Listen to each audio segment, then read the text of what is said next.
7 cleaning habits that changed my life after 60.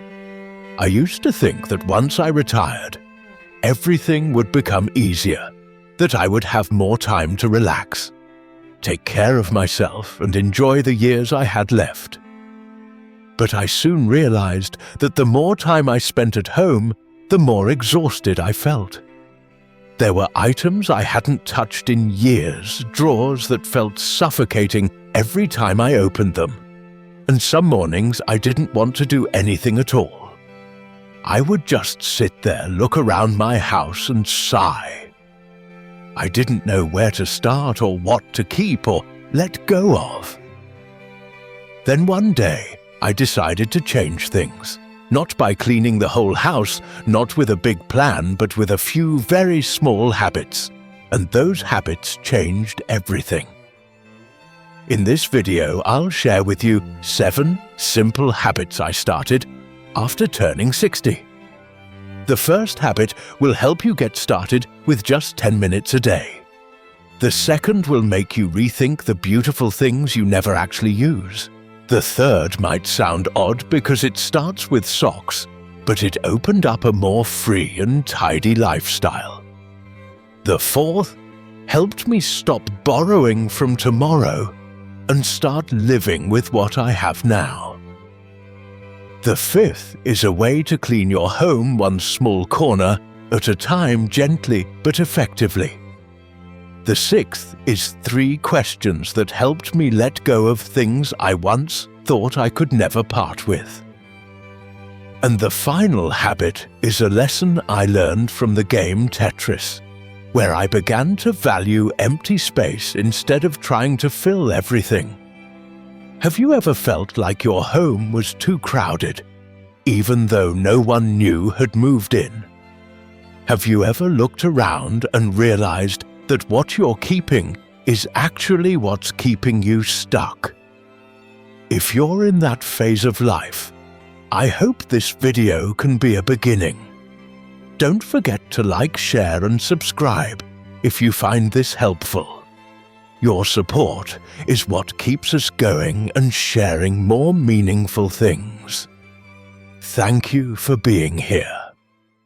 Habit No. 1. 10 minutes. 10 items, a little piece. There was a time when I felt completely overwhelmed every time I thought about cleaning the house.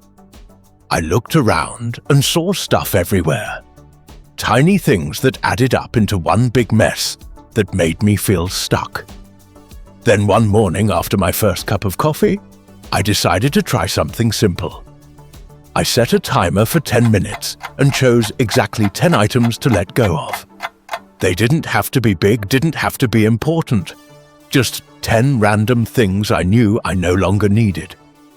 That day, I started with a pair of torn socks, an old receipt, a single spoon, a faded sticky note, a pen that ran out of ink, a plastic container with no lid, a dusty roll of tape, a pair of weak batteries, a cup I never used, and a flyer from last year. That was it. But when the 10-minute timer rang, I was surprised by how light I felt inside. It didn't feel like I was throwing things away. It felt like I was letting go of a little chaos I no longer needed. Since that day, I kept the habit. Every morning after coffee, it's 10 minutes and 10 items. Some days it's a few papers in my wallet. Other days it's 3 jar lids in the kitchen or something I once thought I'd use, but had forgotten for 2 years. I don't force myself to do more, and I don't blame myself if I don't find 10 things. But keeping that habit helped me feel in control again. Not control over the stuff, but control over my mind. Have you ever tried doing something really small every day that made you feel more confident? If not, maybe this is the gentlest way to begin. Habit No. 2. Beautiful doesn't mean you should keep it. I used to keep many things for one reason. Only because they were beautiful. A porcelain plate with gold trim I never used. A glass vase I always dusted carefully but never filled with flowers. A silk scarf I bought on sale but never once wore. Every time I cleaned, I'd think, this is too pretty to throw away, but I don't know when I'll ever use it. Then one day, I picked up that porcelain plate and asked myself a question. When was the last time I used this? Do I need it in my daily life, and if I let it go, would I regret it? The answer surprised me. I didn't feel regret. I just realized I had gotten used to keeping every beautiful thing because I thought maybe one day I would need it. But that day never came. From that moment on, I began to change how I saw things. Every time I picked something up, I didn't ask if it was beautiful. I asked, does this serve my life today? Does it make me feel more at ease? Does it help make my space feel lighter? If the answer was no, I let it go. Sometimes that meant giving it away, sometimes donating it, and sometimes simply throwing it out. I learned that beauty is for admiration, but life is for peace. No matter how pretty something is, if it just sits quietly in a corner of a cabinet, it's no longer joy. It's a silent burden. Are you holding on to something just because it's pretty, even though it no longer fits your life? If so, maybe it's time to let go a little and make room for the things that truly touch your life now. Habit 3: Matching socks, a lesson in freedom. One afternoon I was folding laundry and realized I had spent almost 20 minutes just trying to pair up socks. Some were slightly shorter, some a little faded, some still new, but missing their match. I got frustrated. I sighed. I thought, why am I letting such small things take up so much of my time and energy? They're just socks, yet somehow they made me feel messy and tired. The next day, I went to the store and bought a pack of socks that were the same color, same style, same material. From then on, whenever I did laundry, I no longer had to match anything. I just picked any two and wore them. I didn't have to think. I didn't have to get annoyed. I started to feel lighter. From that sock drawer, I began spreading the habit throughout my home.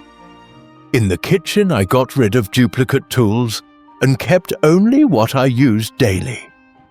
In my closet, I chose clothes that were easy to match, easy to wear, and easy to fold. I didn't need too many. I just needed enough. Have you ever stood in front of your closet and felt like you had nothing to wear? Have you ever gotten mad because you couldn't find the right lid for a container? If so, you'll understand why I see making things the same not as boring, but as freedom. Habit 4: Spend real money, clear your mind. There was a time when I used credit cards for almost all my spending. I bought first paid, later I thought as long as I paid on time there was nothing wrong with it. But then I started to realize I was spending money I hadn't earned yet. I bought it because it was convenient, because of discounts, and because I thought I could manage it later. And at the end of each month, I felt tired. I didn't owe much, but my mind was always thinking about the payment. I no longer felt light when I bought something. I just felt like I had added another burden. One day, I took all the credit cards out of my wallet. I put them in an envelope and tucked them away in a drawer, and from that day on, I only used the money I already had. I didn't spend if my account wasn't enough. I didn't buy out of impulse. I learned to wait. I learned to ask myself, if I don't buy this, will it matter? If I wait 3 more days, will I still want it? Most of the time, the answer was no. Have you ever felt stressed looking at a credit card statement that's still unpaid? Have you ever felt heavy inside just because you bought something before you had the money? If so, try living with real cash for just 1 month. You'll see how much lighter your mind can feel. Habit 5: 4 corners, 1 room, 1 clear mind. Some days I looked at my room and didn't know where to start. Everything was messy, and every corner had something that needed cleaning. I stood in the middle of the room and felt my heart race, my head spin, and my spirit just wanted to give up. Until one day, I came up with a cleaning method of my own, which I called the 4 corners habit.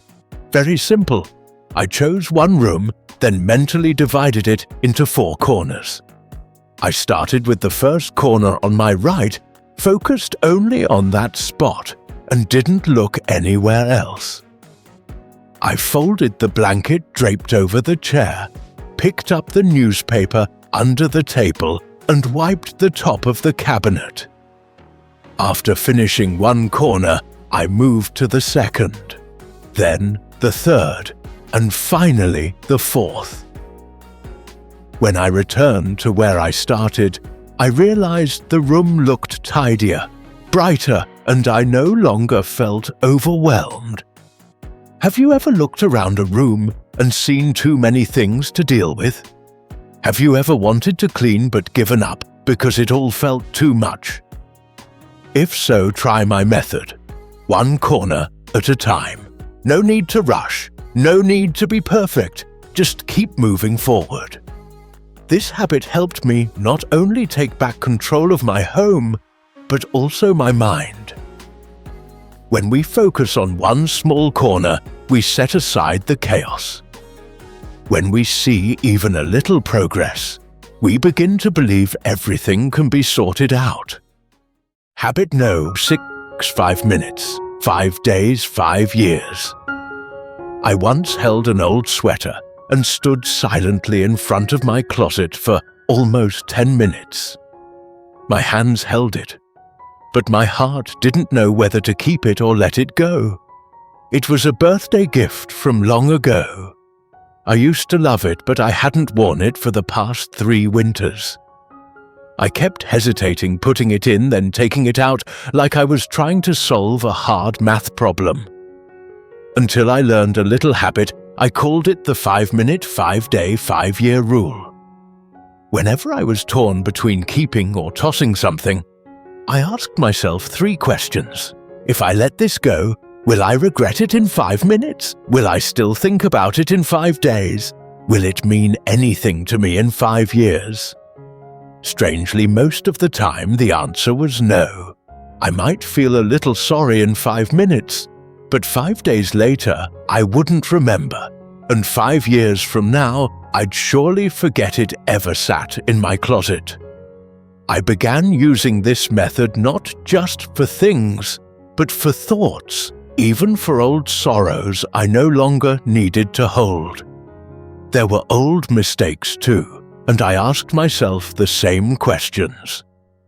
Is this worth thinking about for the next 5 years? Is it worth losing sleep over? If not, then it's time to let go.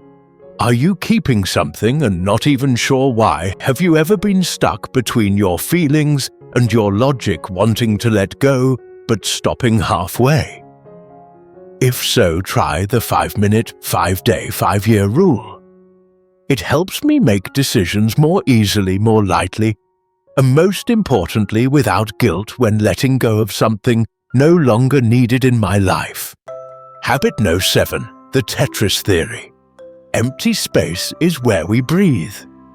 If you've ever played the game Tetris, you'll remember the feeling of blocks falling and how you had to rotate and shift them to complete a row. When the row was full, it disappeared, leaving a space, and the game continued. But if you kept stacking without making space, the game would end. I realized my home was just like that. I used to think a home had to be filled. Every tabletop needed decorations, every wall needed something hanging, and every corner had to be used. But the more I arranged things, the more cluttered my mind felt, the more tired my body became, the more drained my heart was. Then one day, I tried clearing one tabletop completely. No vase, no photo frame, no papers, just left it empty. At first it felt bare, but the next day I looked at it and felt I could breathe. I began to appreciate the space. I cleared off the kitchen counter, I took things down from the wall, and I let go of items I once thought were necessary. The space became calmer, and so did I. Are you trying to fill every empty spot in your home? Have you ever felt like your house was full, but your heart lacked peace? If so, try leaving something empty for once. A tabletop, a shelf, a corner. Don't rush to fill it again. Let it be a place to breathe. Space isn't wasted, it's an invitation to rest. When I stopped trying to fill everything, I finally felt like I was truly living. Lighter and more real. When I look back on this journey, I see that decluttering was never just about removing objects. It was a journey from attachment to clarity, from regret to gratitude, from keeping everything to choosing what truly matters for today. I no longer keep it all, but I keep enough.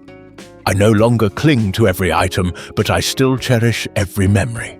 I've learned that the most valuable things aren't in a drawer, a box, or a corner of the room. They're in my memory, in my heart, and in how I live each day. Decluttering didn't take away my past self. It helped me return to a version of myself that feels lighter and more honest. Are you afraid that letting go of something might mean losing a part of yourself? Have you ever thought that without keeping an object, the memory would fade away? If so, I hope you'll remember this. Memories don't live in things. Love doesn't live in drawers. What's gone is still with you, even if you no longer hold it in your hands. And you can still move forward full of love, even if your home has fewer things. Thank you for staying with me all the way here. If you found this helpful, please like, subscribe, and leave a comment so we know you're out there. Your support means the world to us. See you again in the next videos.